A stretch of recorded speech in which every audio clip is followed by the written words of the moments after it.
Yeah, you opened up a whole can of worms here. Had there originally been Hijaz in Mecca and Medina, I would expect the Quran to have been written in a different Semitic language and using a different script. And Arabia, we had that script, a derivation of the Semitic script. And you wouldn't have all of this need for diacritics. And if you're in the Hijaz in Mecca or somewhere in Medina, wherever down there, where would you find the theological literacy that was reflected in the Quran? So the question then is, I think, why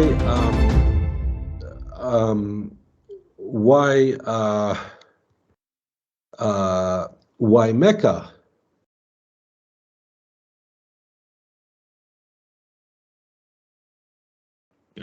Good. It's clear that sometime in the 8th century, things moved to Mecca. As I said originally, Islamic history and Muhammad is read into the Quran. We can do an emission on that if you wish. There are a lot of things that, like the Battle of Badr is also strewn from sundry verses throughout the Quran. But it seems actually to be a reference to the drowning of the Pharaoh in the Red Sea. Yeah. And this is this Yawm al-Furqan, which is a Syrian loanword, and Furqan in Furqana in Syriac, which means salvation, and it translates Yehoshua.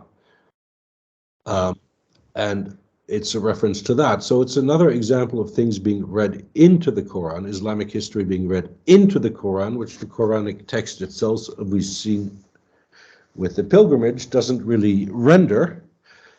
The question is, though, why?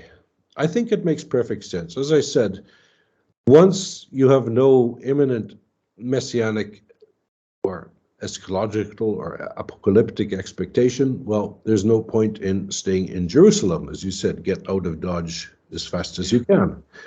Okay. So if we look at the Epiphanius's Panarion in Book 2, Chapter 22, verse 11, he's talking about the date of the birth of Christ, which was originally the 6th of January, which is now Epiphany. And there Epiphanius mentions that this is also the birthday of Dusaras, who is the god of the Arabs before, one of the major gods of the Arabs or the Nabateans before Islam. Yeah. And there he's talking about the mother of Dusaras, that he was born in the Arabic language, he was born from a virgin, and that her name was Kamu, but we also find in variant readings Kabu. Good, and before your listeners will rightly criticize me for, I said with Baka and Maka, the B and the M switch doesn't work. But here we're dealing with Arabic loanwords in Greek. This is something different. There it can work. Yeah. And it's talking about how to render foreign sounds in another language in another script most exactly, and it depends on what you hear. Yeah. Good. So this girl, Kore, she was a Parthenon, a virgin. Good. There we find Dusaras, and she gave birth Gegenemonon to Dusaras. Good. What we see here is Kabu, or Kabu, is a girl, a virgin who gives birth to a son who's a god. Good. Parthenogenesis. Good. This should be familiar to most viewers. I won't get into historical details here. Let's just say he reports this. The interesting thing is that Epiphanius, good Chalcedonian, whose book is rather Aristotelian with his categories of heresies, But he obviously knows some Arabic, which is interesting because everybody says, and it's what Kaaba means in modern Arabic, something to do with cube. But the problem is that if you look at how Greek and Latin on the one hand and Semitic languages, Aramaic, Hebrew, Phoenician, Arabic, borrow words, that the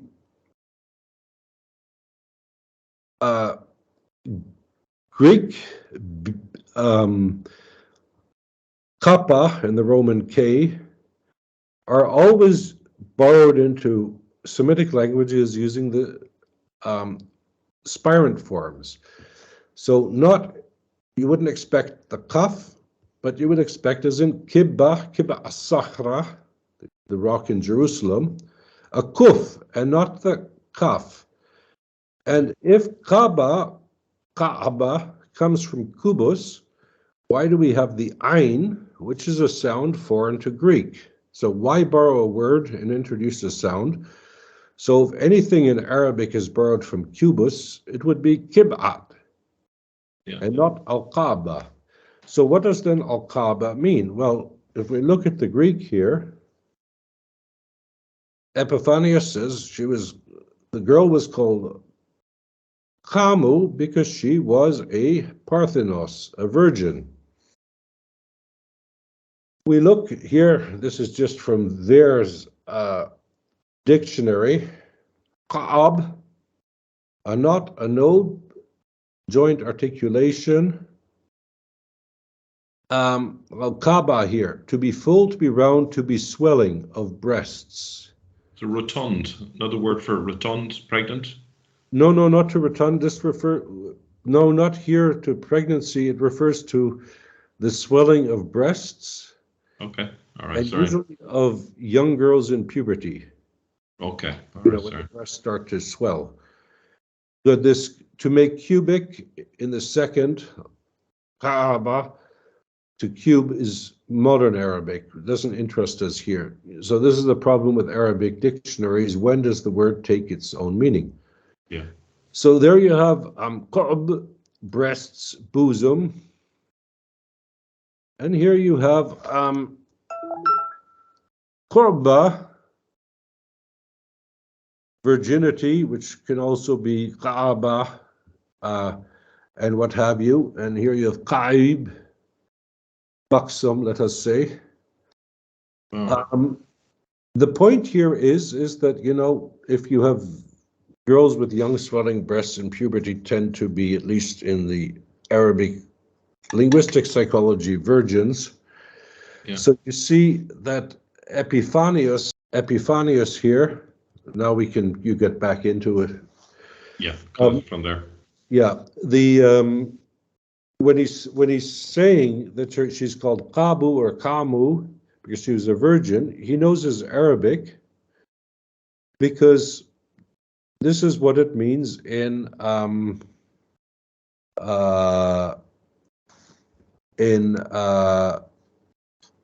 Arabic, and so this gives a good sense, and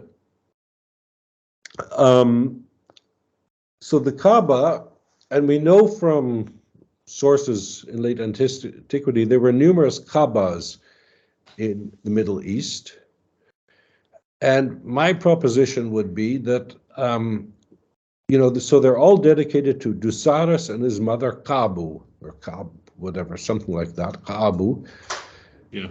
And they chose one in the desert because we know from Saint Helene, the mother of Constantine, she went to the Holy Land and she built churches absolutely everywhere. Yeah. Where that has something to do with biblical figures.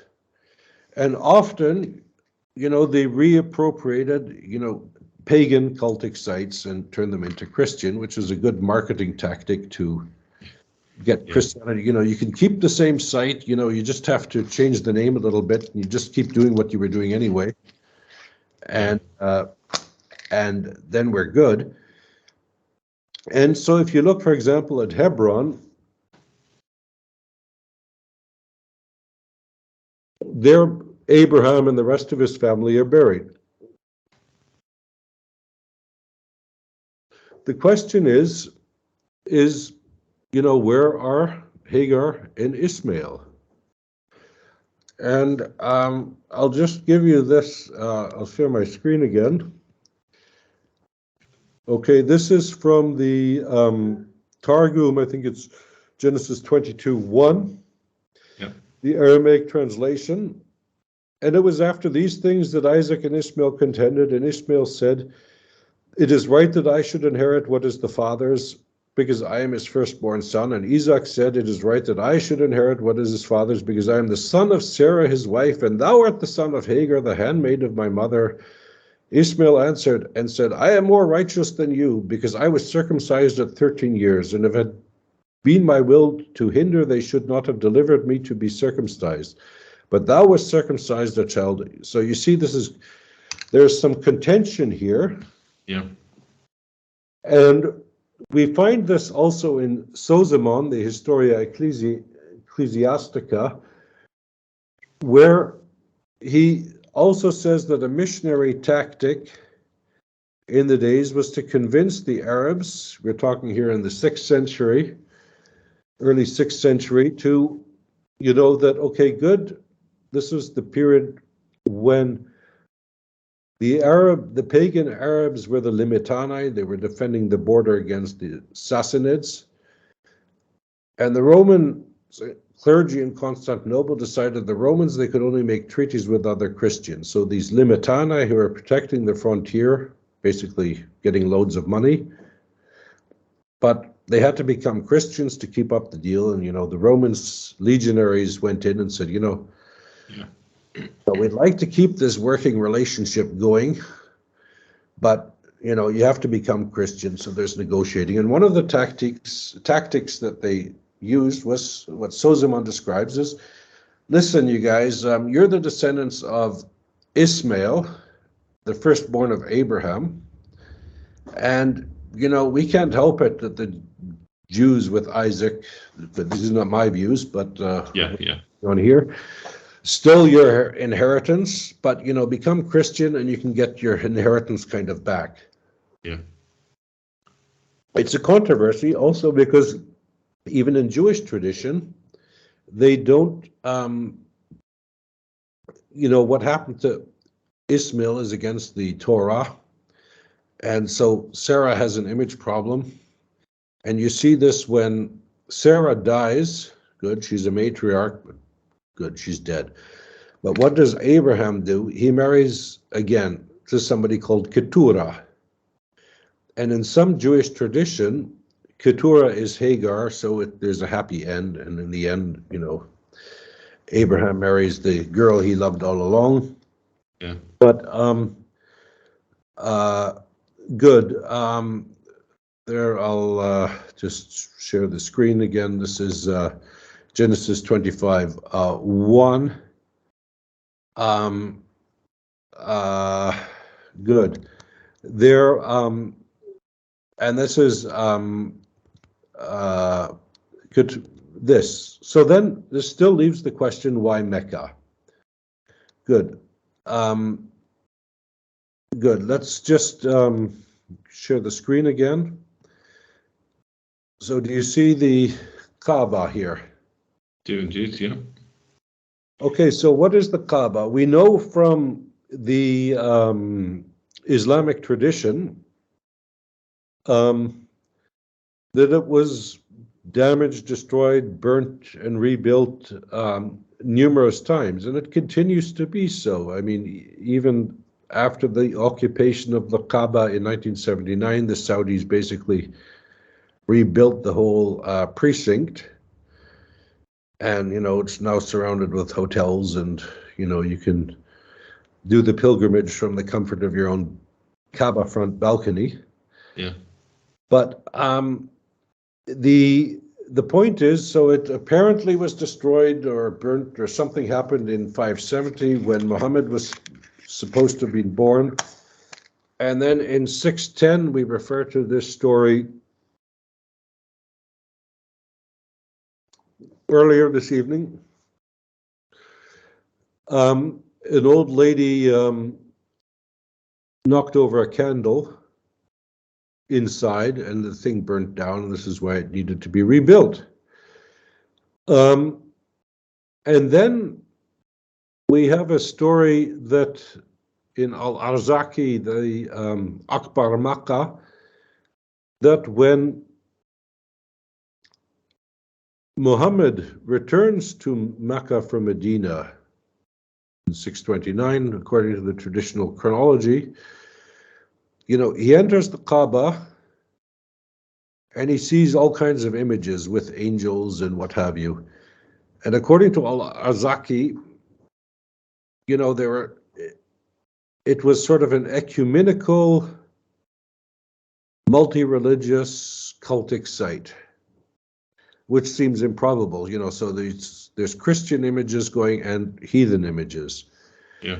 But what we know, at least in this period, things, they were either Christian or they were pagan.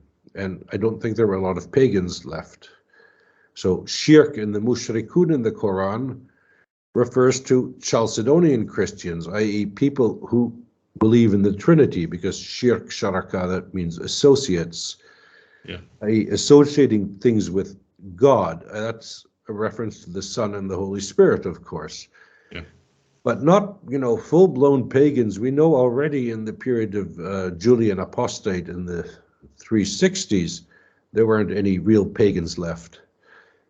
The point here, I would say, is that it was either a church or it was pagan. It can't be both. So if they refer to also Christian activities, well, it would seem to be they embellished the accounts with reference to pagan to kind of make the Jahiliyyah really convincing. The point is that Muhammad, according to Al-Zaki, goes in and he sees all of the images of angels and Abraham and what have you.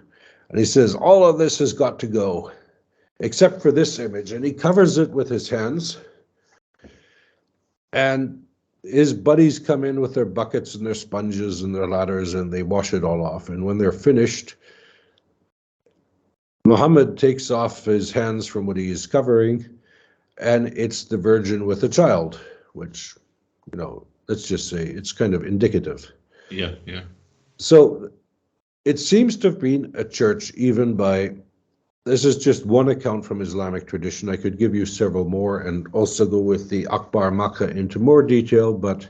And it parallels the idea of Dushara and Kabu, the Virgin Mother.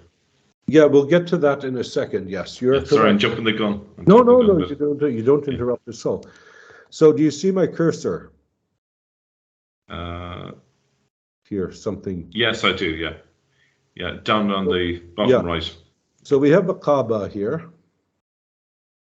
The thing is, it's got a black rock. We'll mention that in a second. Inside there somewhere. But my important one I want to touch about here is this thing called the Al-Khatim here, right? Yeah. This half-round thing, do you see? Yeah. Which is part of the sacred precinct, i.e. the Tawaf goes around it as well. Yeah. And here, do you see this? Yeah, great image, yeah, thank you. Okay, and so we have this Al-Khatim, which seems to have been part of the Kaaba at one time, at least these reports from this rebuilding in 610 seem to imply that this part had this wooden roof, designed by your Coptic carpenter who happened to be in Mecca at the time, thanks to a Greek shipwreck that just happened to wreck a Jeddah at the time. How awfully convenient. Yeah. But now it's freestanding from the main structure here and what have you. The interesting thing is that right around here, whoops, let's just say around the 8.46 marker, according to Islamic tradition, this is the Hijr Ishmael. Where he was buried. Yes, the grave of Ishmael. Yeah. Good. And out here around here is somewhere the Hijr Hajar, the grave of Hagar. Now, the point is that burying, this isn't ancient Egypt with mummies and King Tut and the whole 9 yards. This is a Semitic tradition, and it's not Christianity where you get buried in churches and what have you. So the only people buried in any sacred precinct, according to Islamic tradition itself, are Hagar and Ishmael, or certainly Ishmael. Yeah. And they're not just buried in any mosque.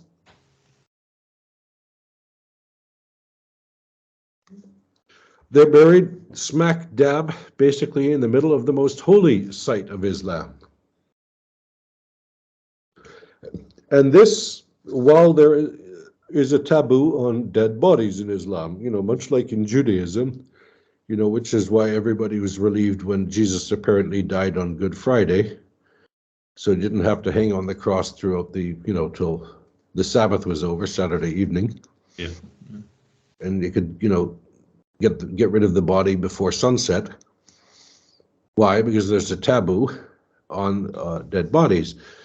But what is interesting is if you see that these two structures, the Khatim and the Kaaba, were originally joined, according to Islamic tradition. So you have this half-round wall here, and if you just imagine it, what if these two things were joined, which they must have once been, and nobody's gotten rid of the Khatim in the last 1,500 years, what does the structure resemble to you? Well, it looks like a church from the top, where, say, on the right-hand side, you'd imagine that where the priests would have their altar.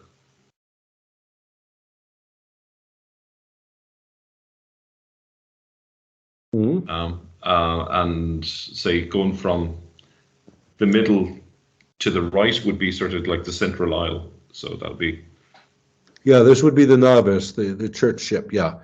And this is here right about where the 8.46, where we sort of, for the sake of convenience, located the Hijr Ishmael, is where the altar would be. Yeah. And remember, in these ancient churches were always built on the site of where one presumed or said somebody biblical or some saint died. Yeah. Buried. And for the sake of argument, it's not necessary for the person to actually be known to be buried there. It was enough to actually claim that the person was buried there. Exactly. For the sake of establishing the ritual. Exactly. If you could make a good enough case for it that people were going to go with it, then you were good. Yeah. So there was must have been a tradition which is pre-Islamic, because in Islam you don't bury anybody in mosques or structures, so it has to be pre-Islamic. Yeah. We have to remember that, as I referred to Saint Helena building churches everywhere, and remember, in late antiquity, pilgrimage was a form of tourism, or we could maybe even make the case that tourism is a secularized form of pilgrimage. Yeah. At least people nowadays, they seem to, if you haven't gone far enough, you haven't been anywhere. Yeah. And and you had different types of pilgrimage, in late antiquity. You had the luxury route and then Lonely Planet people, for the hardcore pilgrims. Yeah. And all of the sites. And we know that, according to Genesis, that Hagar and Ishmael headed off into the desert of Pharaoh, which was basically as far away you could get from civilization. He became the patriarch of the Arabs. We find this is interesting because the firstborn son of Ishmael is called Nabat, but he's written with a Tav, but in the Targum he's written with a Tet, which they kind of imply that he's the patriarch of the Nabateans, the invented tradition there. Yeah. But so this tie with the Arabs, and so what you said earlier is correct. You have Dusaras and his mother Kaaba. Well, what do? You look for the most relevant. Good, you guys, we need. So, what came first, the chicken or the egg? Do they say, good, what are we going to do with the Kaaba, for Dusaras and his mother Kaaba? Or we need to park the tradition of Hagar and Ishmael somewhere. What do we have available for a mother and a son? Either which way, but it makes sense that you find the most appropriate site from a previous religious tradition to make it into a new religious tradition, or to adapt it to your religious tradition. And this makes perfect sense in Islam because you have this tahweed, the unicity of God, no Trinity, attributed to Abraham. So you are the biological descendants of Abraham and the theological or the spiritual descendants of Abraham. What makes more sense to contrast your holy site with Jerusalem, where the Trinitarian Chalcedonian Christians are hanging out, and is related to the Temple Mount, as we said, that's related to the sacrifice of Isaac, which is the stone in the Dome of the Rock, is supposedly where Abraham nearly sacrificed Isaac. So let's just say, the real estate there is somewhat overly occupied. Okay, you've got, the site of the crucifixion of the burial of Christ, which you don't believe in either. So you go to somewhere different. And if you look at it, so there's the north. If you look at it and you take this direction, you get to Jerusalem. Look it up if you don't believe me on Google Maps. So it was clearly a church that was repurposed. And just the final thing is with this is just the, do you see this? Yep. Whoops, it's a bit too big. Is the black stone in the Kaaba, and a great deal has been made of that, and also our learned friend Dan Brown has talked about this in relation to Petra. But I'm not convinced with all due respect, by his Petra hypothesis. I explained why it's Jerusalem. Did you mean Dan Gibson? Dan Gibson, sorry. Yeah. Sorry. Not Dan Brown. Sorry, yeah. the wrong association. It's a nice Freudian slip there. Yeah, my apologies, and I hope Dan Gibson forgives me if he listens to this, or you cut it out. Yeah, I'm sure he won't mind. But anyway, so we're talking about, I'll just rewind here. Yeah. So the final point here is with the rock in the Kaaba, the black rock.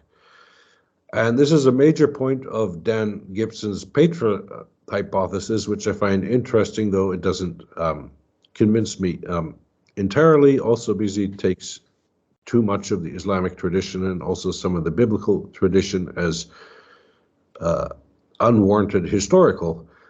And one has to distinguish between what is history and what is theology, let us say. And there, it doesn't mean it's less true necessarily. It's just two different disciplines.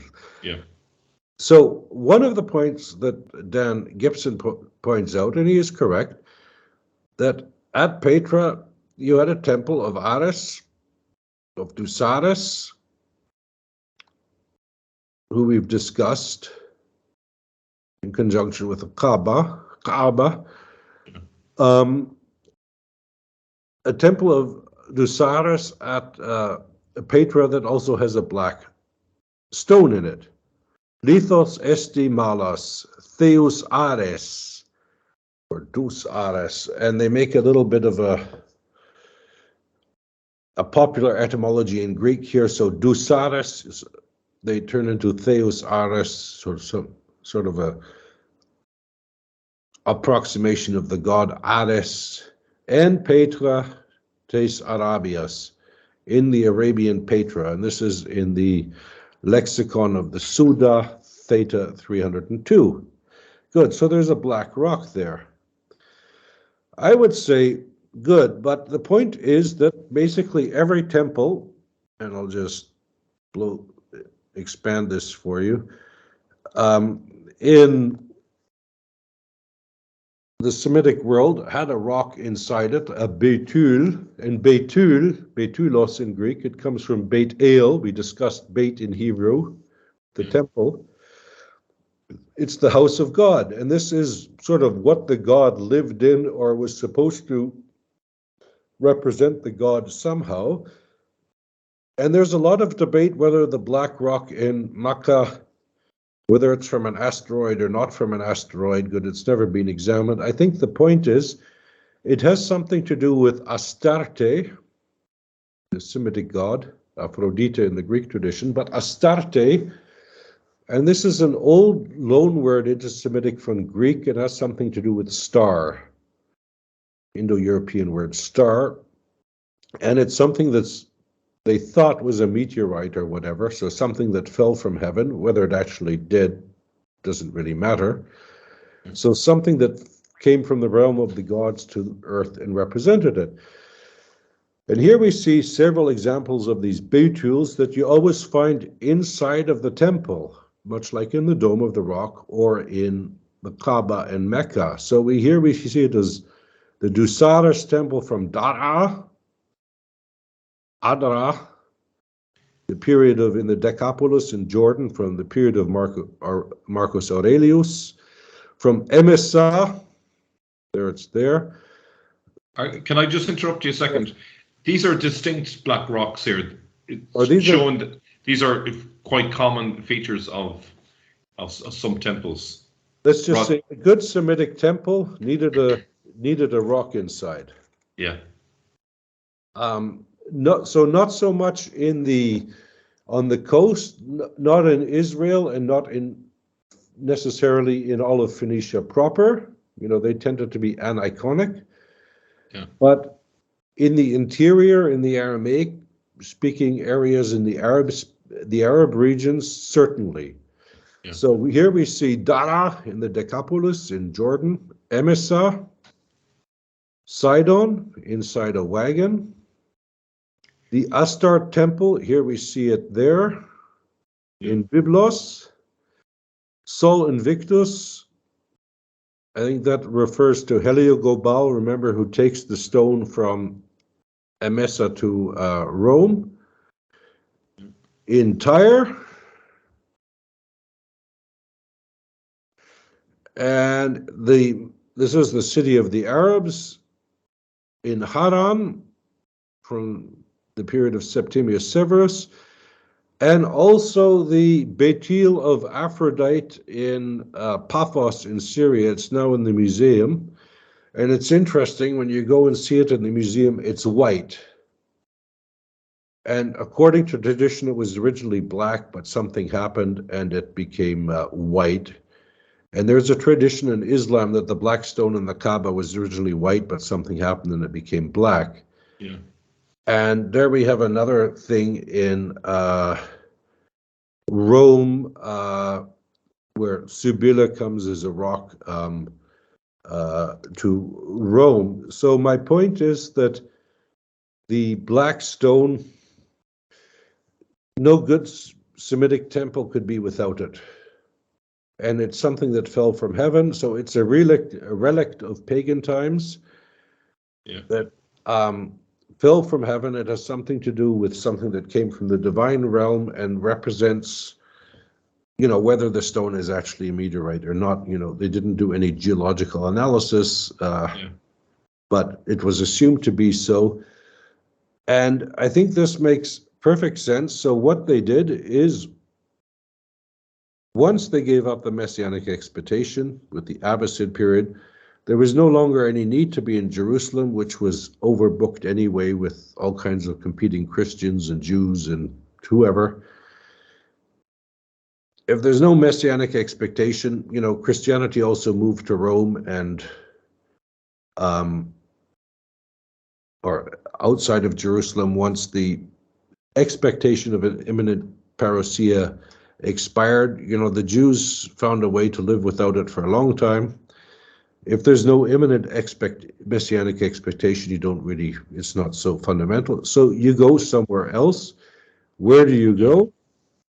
Well, the most relevant site for you. So this is where I would disagree with my learned friend and my dear friend and very learned colleague, Père Gallet, Father Gallet. I don't think they invented Mecca ex nihilo, because it needs to get traction somehow. And I think it was the pilgrimage site and what I mean, I'm saying, so when I say this thing, it has the shape of a basilica, as you adduced. Yeah. But remember that, we now think in Europe of basilicas as these huge, like Trinity Cathedral in Dublin or something, and these huge things. But in this period and in this region, basilicas could be quite small as pilgrimage churches, wayside shrines type thing. But even the Coptic churches and some Coptic monks from the 8th century came to Ireland at that time, and they built these tiny little bee huts made of stone. And so there is a tradition in early Ireland, around the same time of, having small little monastic sites which their basilicas and so forth. The size wasn't such an issue until the Normans started projecting these massive churches. Yes, thank you for reminding me, yes. But no, you're correct. So these basilicas were quite small, and I'm saying that, how big Mecca was at the period. Well, I think it was a better village with a pilgrimage site. And so it didn't need a lot of water because, we're not talking about huge, because amounts of pilgrims, because I think it was only the diehard that ever went to visit the tombs of Hagar and Ishmael. It wasn't. Yeah. It wasn't like the grave. It was like the equivalent today of climbing Everest. It was for the very few that liked that extra bit of a challenge. Exactly. So it was located somewhere in the south. So they took a Kaaba, we mentioned these Kaaba were dedicated to Dusaris and his mother Kama. So basically Kaaba means a Parthenon, a Virgineum, and they took the most logical location in the south, which is according to Genesis where these guys went to. Yeah. And they Christianized it, and it was a small locality, but as I said, it makes perfect sense from this proto-Islamic perspective. If you say you're descended from Ishmael and not from Isaac, good. Isaac is already occupied in Jerusalem with Mount Moriah, with the Temple Mount, and you can't kind of say, okay, good, we like the site, but you guys got the wrong son. It doesn't work. So you take somewhere new, and it makes perfect sense because you're saying, okay, good. We kept the tradition right. You guys tahrifed it, you falsified it. So we are true to Abraham's teaching with the Tawhid, one God, and we are also his descendants. So it makes perfect sense to choose this pilgrimage site. Yeah. Can I make a suggestion there? It strikes me that there's a bifurcation going on in terms of the 750s. So, for example, you have Baghdad that's been created at that time, and it's the city of peace. Obviously, Jerusalem is the old city of peace. So on a political level, you have a new city of peace, almost like they're done with the Jerusalem. And Al-Azraqi refers to Caliph Mansour developing Mecca in the 750s. It just happens to be exactly at the same time. So that, to me, is suggestive that what you're saying is correct, that there is a movement away from Jerusalem around that time. They haven't got a fully fleshed out idea. They have a kind of religious side, but they're thinking practically. They have a political site where they're going to be actually where the power base is going to be, which makes perfect sense in Iraq. It makes perfect sense because if you look at Mesopotamian history, the traditional capital of the Babylonians, the Assyrian period, the Sumerians, and going back a long way, was Akkad, where we get the name Akkadian for the language and what have you. Yeah. And nobody has ever really discovered where Akkad, we've excavated Babylon, Assur. The Germans in Munich are going to redig in Assur now, and we've discovered all of these ancient sites, but we've never found the site of Assur, of Akkad. Excuse me. And it must be there somewhere, and it must be a pretty big mound. And the best guess is that it lies underneath the modern city of Baghdad, and it makes perfect sense because this was the traditional power base of Mesopotamia. Yeah. And as I said, this northern region is where, we know from also, if you look at the Neo-Babylonian texts, this voyage that Abraham takes from Ur of the Chaldees to Haran and then down south. Yeah. We find Arabs in the Neo-Babylonian texts doing this all the time, and we also find their tribal names and what have you. And there's a lot of Arabs in the south of Mesopotamia, actually throughout Mesopotamia, and there are more Arabs there than there would be in the Hijaz, where nobody lived because there was no water, there was no livelihood, nothing, happening. But the Arabs are in Mesopotamia, in northern Mesopotamia. Akkad makes perfect sense because this is the old power base from where Mesopotamia had always been ruled. Yeah. And it makes also sense because, as far as I can see, the only reason why the Umayyads went to Damascus was in a messianic expectation, because, for example, one of the texts that was found in Qumran, the Dead Sea Scrolls, the Damascus document, which we know was also used outside of the Qumran community. So we have a copy from the Cairo Geniza, and it's referred to by other authors in the late antiquity, Arabic authors too, that and one of the things of the Damascus document was that at the end of times, you needed to go in a new exodus, but this time not to Egypt, but you had to go to Damascus, where the Moreh HaTzedek, the teacher of righteousness, was. And I think this is why the Umayyads chose Damascus in this sense, and it only had a theological purpose. But of course, if you've got no messianic expectation and you actually want to rule an empire, you are correct. Wasn't there a mosque that was originally a church to John the Baptist, and they believed that was where the Messiah was going to land on the roof? The Umayyad Mosque in Damascus, yes, So that would make sense with the location then up there, Damascus, for the Umayyads, yeah. Fascinating. The other thing I should probably mention as well, it's fascinating, the idea of them building a church there, and it allows, if the Umayyads had set up something like a church, let's say for argument's sake the 720s, which might be a bit too early, but let's just assume for argument's sake that would fit in with John of Damascus, if we can trust the text in reference to Mecca. We can't, you don't think? No, but I think, just to be clear with what I was saying, I think the church is much older. Much older than that, yeah. No, so because the Umayyads, they weren't in the church building business as such. not the Yeah, basilica. I thought it might be kind of like a proto, kind of a hybrid.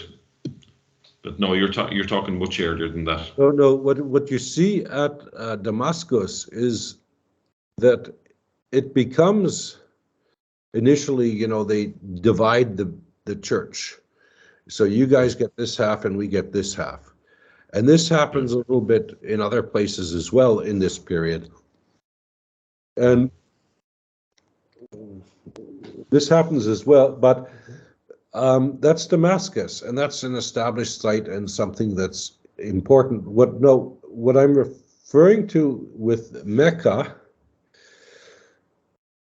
is that I think, let's say that starting in the after the 320s, when Saint Helena goes on a church building spree. Okay, as early as that. Okay, yeah. Somewhere after then, I don't know when, because the only way we could know is if somebody actually went and excavated it. Yeah. But I've seen pictures from somebody who lives in Mecca, and he used the Corona confinement to take pictures of all around it, of the black rock and also underneath. And apparently after the 79 occupation by the Ikhwan, the Saudis, they got rid of all the tunnels, and they apparently destroyed everything that was underneath the Kaaba. Yeah. And it's because it's now high vaulted ceilings encased in marble underneath it. But good. The only way you can know these things is by excavating it, if there's anything left to excavate. But when they built all those high-rise hotels around the Kaaba, they must have. They've gone down far. They must have found something. So I don't know what happened, but I fear the worst. Yeah. But they either hate. I'm just going to say they either hate the history or they have things that they don't want maybe to be kept. That's probably as far as I can put it. Let's say having, as we know from these people that destroy statues today and art and all of this, having no history makes life easier for these people than having history. Yeah, yeah. And because it means you can invent the past as it suits you. Yeah. You don't. But my point is that this church, this basilica-like structure facing Jerusalem with the tomb of supposed or traditional tomb of Ishmael under where the altar would be, must date to the Christian period. It's not anything Umayyad. It must date before then. Yeah. And probably the Christians, as what Saint Helena did, it's based on either a Jewish or a pagan tradition. Because if you look at the Islamic sources referring to Abraham in Mecca and Hagar and Ishmael there, for example, Arzaki talks about Hagar running back and forth between Safa and Marwa looking for water. Yeah. And then she's rescued by the local tribe at Mecca who comes and helps her. And what's the name of the local tribe according to the Akbar Makkah? Keturah. Well, we already discussed who Keturah was. This is too good to be true, of course. So we see here biblical traditions, but if you look at all of the Islamic traditions referring to Hagar and Ishmael at Mecca and Abraham there, and Abraham going there with Ishmael, led by the Sakina, the Shekinah in Hebrew, and being told where to build the temple, you see a lot of them are very non-biblical. And the only ones that are really biblical are the traditions attributed to this entity known as Ibn Abbas. And then it's very interesting there that these Ibn Abbas traditions, they're more closer to the Targum than to the Bible itself, which is interesting, I find. Yeah. But I think that we're dealing certainly here with a Christian tradition that probably has some Jewish origins. Because we know that Ishmael and Hagar were parked deep in the Arabian desert somewhere. Yeah. Good. Maybe the Christians took over a Jewish tradition and built the church there, or said close enough, and we've got a Kaaba here dedicated to Cyrus and his mother. Let's turn it into a church.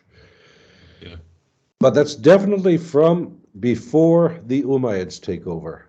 Okay. Yeah. It was repurposed by the early Muslims, let's say in the Abbasid period. I suppose all the evidence points to this only happening, Mecca only playing a role in the Abbasid period. Yeah. And then it was reinterpreted.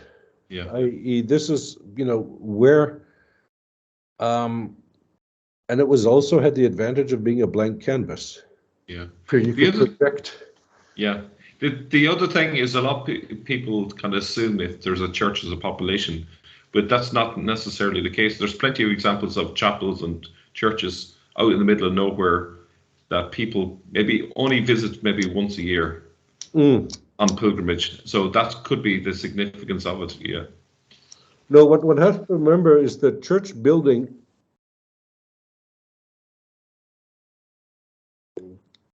historically has nothing to do with the size of the congregation. Because, for example, if you look at somewhere like Jerash in Jordan, which in late antiquity I think has 3 or 4 huge churches, and I mean each church could have held the entire population of the town.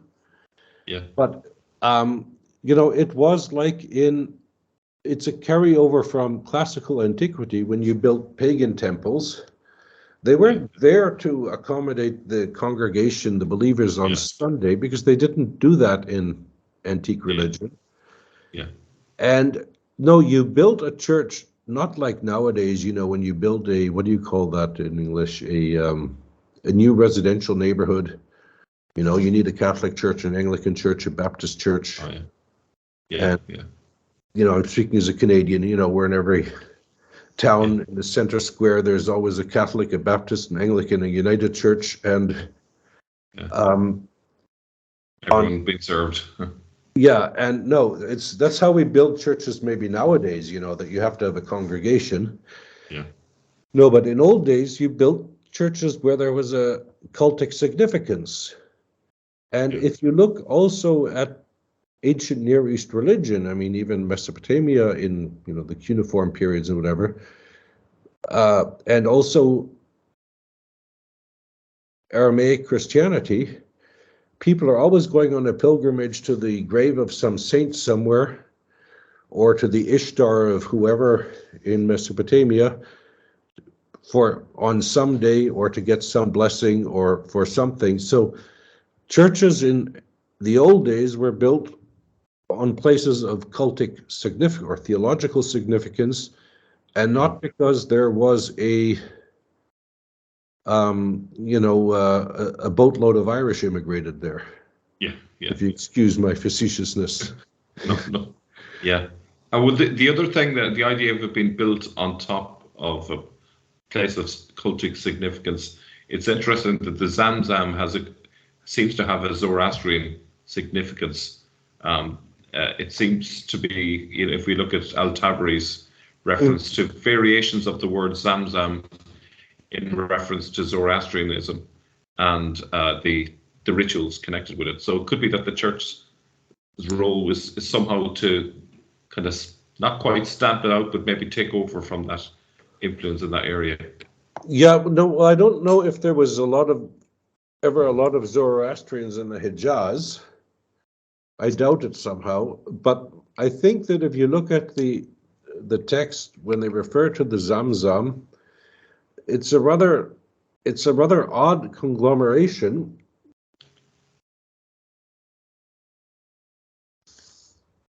Because I think it was either the uncle or the uncle of Muhammad who the well had become clogged or blocked or sanded in or something. And I think it's the uncle of Muhammad who digs it out and he finds treasure. And this is, of course, this story that we find in the book of Maccabees.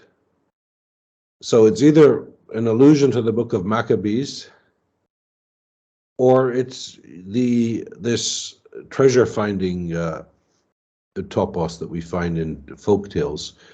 Yeah. One of the two or a combination thereof. But so it might be you might be correct there, because to a certain extent the Abbasids, one of our colleagues associated with the Inara, Sven Kalish, wrote an article a while back as the Quran is a book of consensus. And what he referred to as the final redaction of the Quran, it had a little bit of something for everyone. Because the Abbasids were, of course, making a political religion to run their empire and, as a political ideology religion. And in that light, you might be correct, that, okay, we'll include a little bit of Zoroastrianism at our holy site to keep people, the former Zoroastrians, happy. I wouldn't preclude that, but this Zamzam story, it's a little bit odd because, it's now famous and you can buy bottles of Zamzam water like you can buy bottles of Lourdes water. Yeah. But for the longest part, it was dried up, and then they dig it up and they find swords and lamps and all kinds of stuff. So it's a rather odd story there, but I doubt, the idea might be Zoroastrian, but I doubt whether there were many Zoroastrians in the Hijaz. Maybe after the development of Mecca, there might have been Iranians that visited there as part of a kind of almost like an obligation to go on Hajj while there were still sort of either first or second generation Zoroastrian, and brought some of their beliefs along, and maybe that could have been a site that they were especially fixated on, interested in. I don't know. Oh, that could be that. I won't go that far. That's a bit too speculative for me. But let's just say that the whole Zamzam story is a little bit odd, and you get the impression it sort of was a bit superimposed from somewhere. It was imported. Yeah, definitely. It's not something that was originally part of the rite at Mecca. And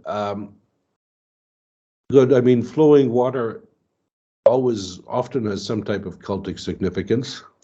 Yeah. And, and then you can give it one too. Yeah. Yeah.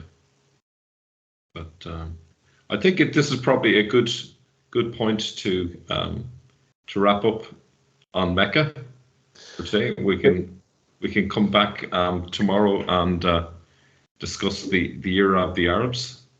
So thank you, Professor Kerr, for a fascinating discussion. Covered a lot of ground. I hope it was worth your while. I hope I didn't disappoint you too much. No, it was fantastic. It's plenty of food for thought, but I think it's brought us a lot closer to kind of having a solid idea, a purpose for why they moved things down south to Mecca. I think the idea of a pre-existing church there makes an awful lot of sense. I think I concur with you on the idea that it wasn't completely ex nihilo. There must have been something that they were drawing from to build on. So you can't convince people to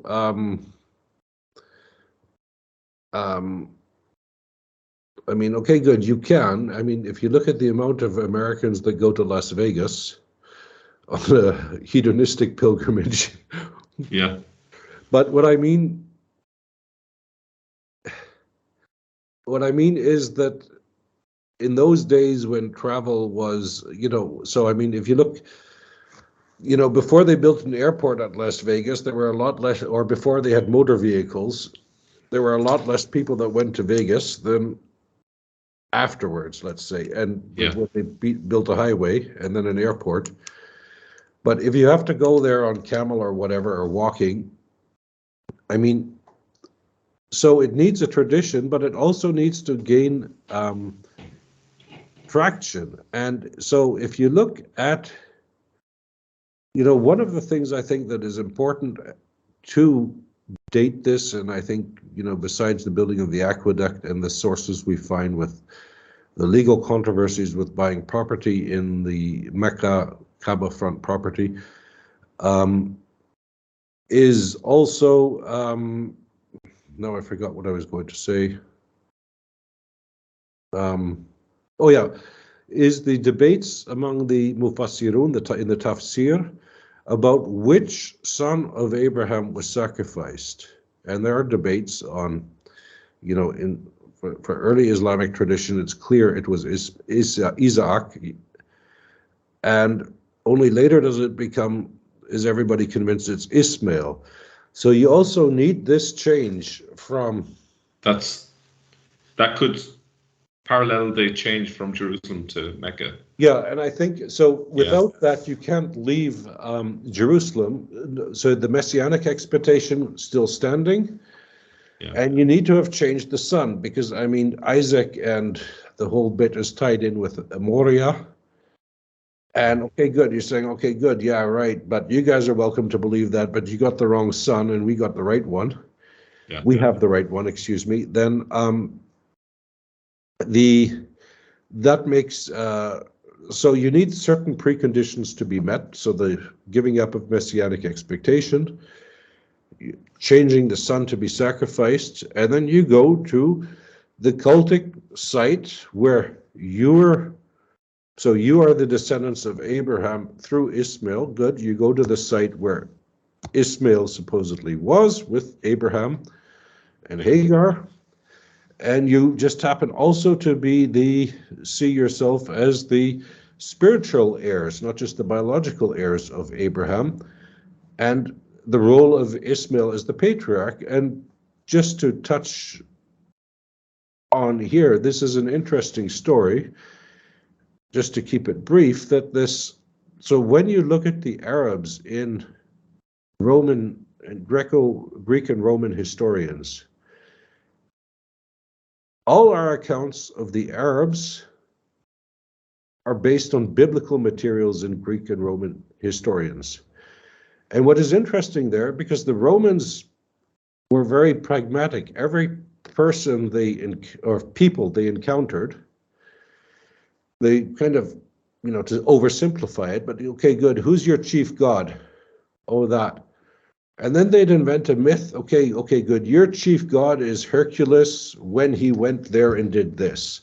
And they would integrate them, and you find a bit of their stories. They did this with Macedonians and everybody else. But it's interesting with the Arabs, we only find biblically inspired accounts of the Arabs, even among secular Greek and Roman historians. So they must have had Jewish sources, which we seem to have with Josephus, who refers to Jewish historians who's mostly our only source for. And, we find reference to the Thamudic cavalry in Roman inscriptions, but we know nothing about them. But the point is, what is interesting is that naturally in Semitic religion, the firstborn is the firstborn is the firstborn, and the status of the mother really doesn't interest anybody. So this idea that what I referred to with the Targums, that you are bastard and I'm the legitimate son, this isn't work in Semitic religion. And what's interesting, this comes from Josephus in the Antiquities, but Josephus is writing his Antiquities to prove that Hebrew history is older than Greek and Egyptian. But it's interesting to do this. He uses the principles of Greek ethnography. And so he's looking at it through Romano-Hellenistic glasses. And he invents this concept. He goes, yeah, good. I mean, it's clear why Ishmael had to go. he was the Ku Klux Kid. He was the bastard. Yeah. Daddy's one night stand. Yeah. And Isaac was the legitimate child, but this doesn't work in the Semitic religion. But what's interesting is that, because Josephus writes in Aramaic, he translates it into Greek, the Aramaic is lost, and the Jews don't really read Josephus, but he's popular among Christians even today. And especially the church fathers were avid readers of Josephus. And St. Jerome goes on, so I think it's St. Jerome who comes up with the idea that, yes, because you have a tribe of the Arabs that are called the Agaroi, and we already know them from cuneiform sources in Neo-Babylonian times, so 5th, 6th century BC. Yeah. But it seems to be a name pars pro toto, a bit like, in French, Alemania is Germany, but the Alemanna are those Germans that live in the southwest corner of Germany close to the French border. So, but their name got applied to the whole region. Yeah. And we know that one of the names for the Arabs was the Agaroi. We'll see that tomorrow. And Jerome says, yeah, they're called the Agaroi because they're the descendants of Hagar. And then he comes up with a new etymology, and they're also called the Saracens because to give themselves some token of legitimacy, they name themselves after Sarah. So he comes up, according to St. Jerome, his etymology of Saracen is that it's derived from Sarah, which is, of course... Yeah, it doesn't make sense. Yeah. It doesn't make, but it works in a theological context. Yeah. The reason what he's doing here, which is interesting, so St. Jerome is explaining the invasion or the perturbances caused by the nomadic Arabs in the 4th century. And we have to remember, and this is an important thing also for understanding the rise of Islam, is that the Christians following Paul in the Jewish tradition, the Christians saw themselves as a populace, a people, against Christianity. So when you, in these late antique texts, find mention of Arabs or Thracians or Scyths or some ethnicity, they're always pagans, because everybody that is Christian, no matter what, our modern idea of saying you're Irish, I'm Canadian, he's whatever, doesn't work in antiquity. People are have a Christian identity first. Yeah. So your ethnicity is irrelevant because you're one in Christ. Yeah. And so when ethnicities are mentioned, they are usually pagans. So, for example, Sophronius, of the Patriarch of Jerusalem, was probably an Arab, ethnically, we would say, but he didn't see himself as one. So these Arabic nomads that came and attacked the sedentary people like nomads do, nothing personal, it's just how it works.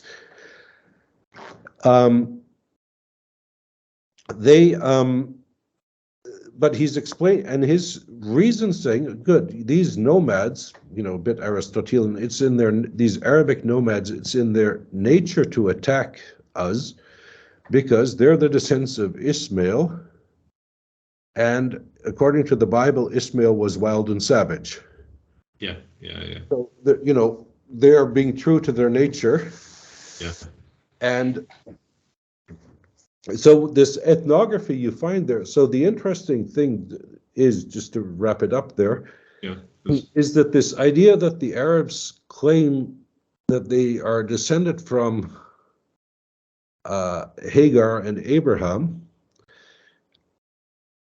is kind of the proof that Islam is derived from a form of Christianity, because you need Josephus and St. Jerome and Sophronius and all of these other people to understand it. And this, because there is no indigenous Arabic tradition about this. There is no memory. The proof of this can be found in the Quran, because if you look at the names of the patriarch, Isaac, Abraham, You know, Ibrahim, of course, they've reinterpreted the orthography. It has to be Abraham, as Luxembourg pointed out correctly. But if you look, for example, at Isaac and especially Ishmael, these are transcriptions, probably from Syriac, but these are transcriptions. But if you look at these things in Hebrew or whatever, the etymology is apparent. You know, Ishmael, God heard or something. But this is not the orthography we have in the Quran. So they are transcriptions. But if there was a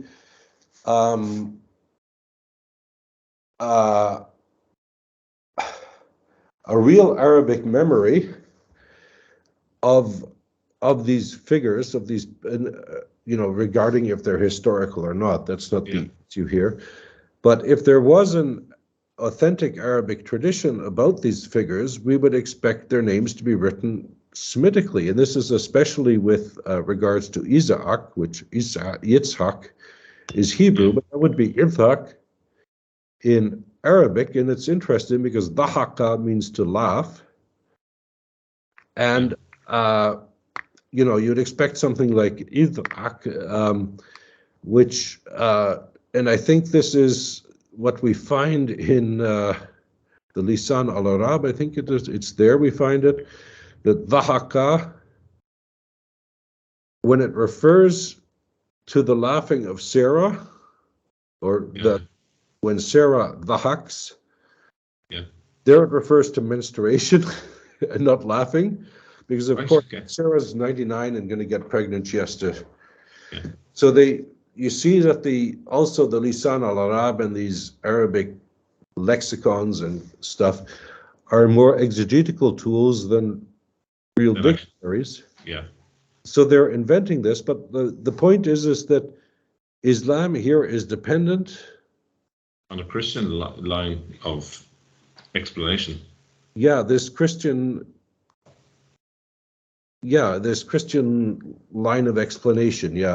So that is just a side point. Just one last little thought that occurred to me is the first century is around the time when Judaism switched from, let me get this right,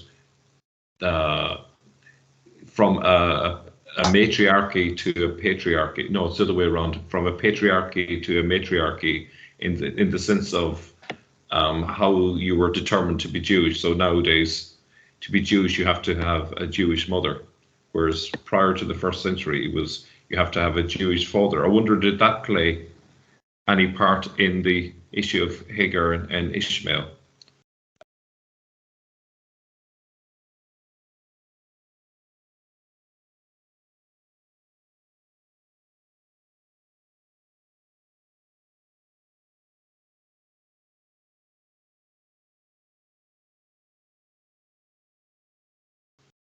Because you could argue that Ishmael was more important because he was the firstborn. It didn't matter whether she was illegitimate. What mattered was the father. And then the later tradition is actually what mattered was the mother was the key person. That's a good point. I hadn't thought of that.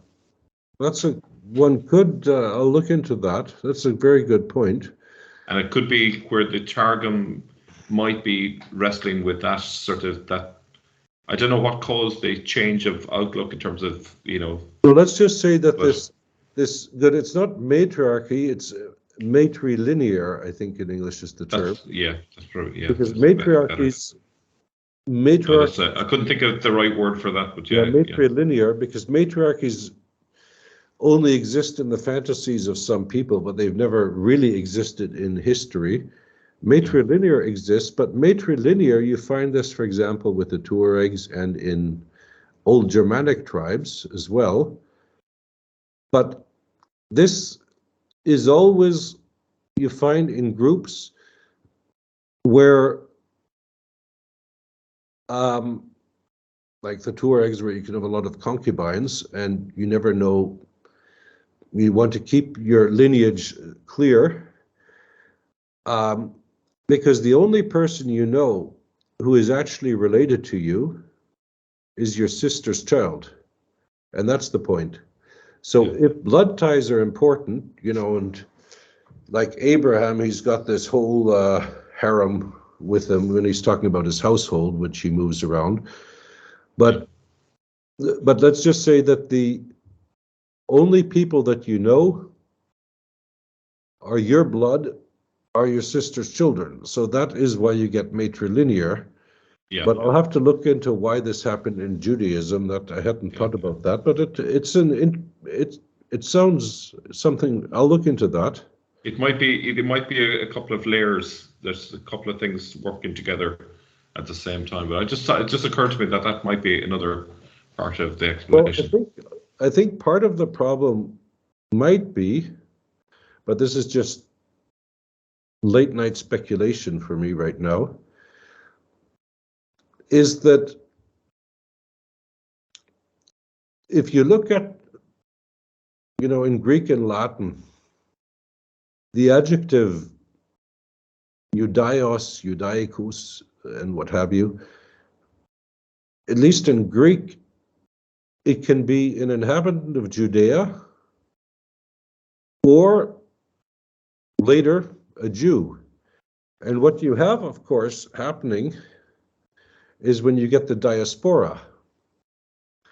So as long as everybody's living in Judea or in, somewhere there, because you have, in the Old Testament period, you're dealing with the religion of Judea or the Judeans, i.e., and it's a bit like Ruth, your God, I will go where you will go, and your God will be my God. And you see this in the older phases of the Old Testament, that gods have local power. So it's when I think it's somewhere in the book of Judges, when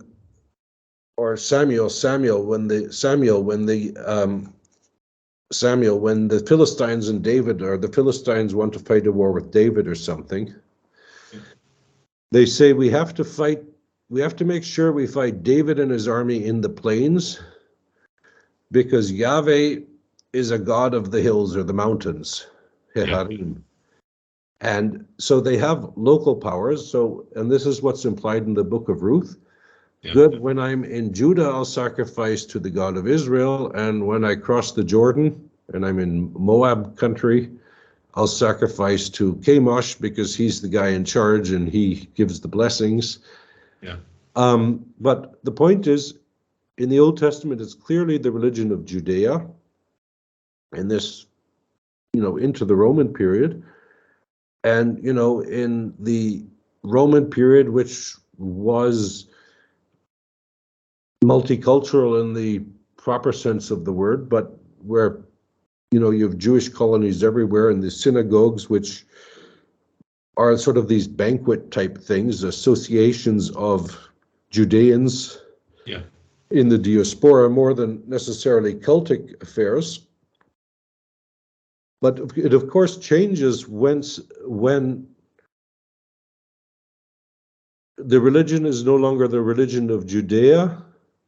Then I suppose it becomes the religion of people of Judean origin.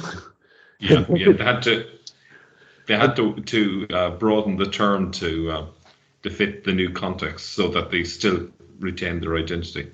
Yeah, so what you see with Greek, that eudaios means originally a Judean, and it sometime several centuries later, it comes to mean Jewish, we would say. And it's interesting there, because, other Greek or Latin adjectives, they always refer to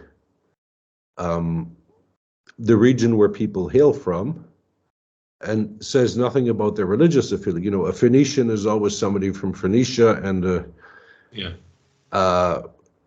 et cetera, and not from, or a Sidonian or a Tyrian, and not necessarily their religion, but Judaism takes a different turn, because it's also the only religion that survives from that period, because, nothing, there's no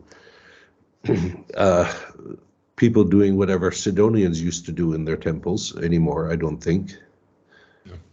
Yeah. All right. Thanks a million. Thanks. Really appreciate it. I hope it was worth your while. It was fantastic. It was brilliant. Thank you very much. My pleasure. My pleasure. Okay. Good night then. Cheers. Good night. Thank you very much. Bye.